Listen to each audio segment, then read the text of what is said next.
মঙ্গলবার রাতে পুরাতন মালদা নবাবগঞ্জ এলাকায় পাটের গোডাউনে হঠাৎ করে অগ্নিকাণ্ডের ঘটনা।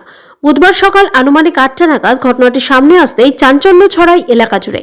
ঘটনাক্রমে জানা গিয়েছে, পুরাতন মালদা নবাবগঞ্জ এলাকায় বেশিরভাগ বাসিন্দায় পাট ব্যবসায়ী।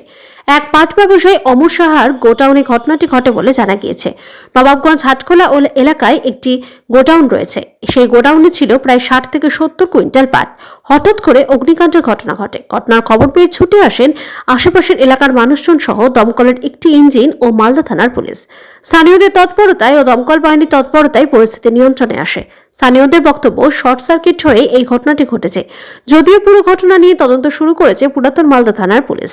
ওই পাট ব্যবসায়ী অমর সাহা তিনি জানিয়েছেন, স্থানীয় এবং দমকল বাহিনীর তৎপরতায় পরিস্থিতি স্বাভাবিক হয়। তেমন কোনো ক্ষয়ক্ষতি হয়নি। ঘটনাটি ঘটার সঙ্গে সঙ্গেই আমরা ঝাঁপিয়ে পড়ি এবং আগুন নেভাতে আমরা সক্ষম হই। গতকালকে রাত্রে এখানে একটা শর্ট সার্কিট হয়ে পাটের গুদামে আগুন দমকলের ইঞ্জিন টিঞ্জিন এসেছিল। সেরকম ক্ষয়ক্ষতি হয়নি আর কি। আগুনটা ভয়ঙ্করই ছিল। দমকল এসে ওটাকে নিয়ন্ত্রণে নিয়ে আসে আর কি। এটা কালকে 10:30 টাকা, রাত 9:30। এখানকার গ্রামবাসীর যে ছেলেপেলেগুলো ছিল সবাই পাটটা গ্রাউন্ড থেকে বের করলো। তারপর দমকলের ইঞ্জিন জল দিয়ে নিয়ে গেল ওটাকে।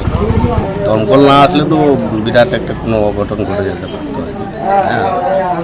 এটা ওই অমর সাহার পাট।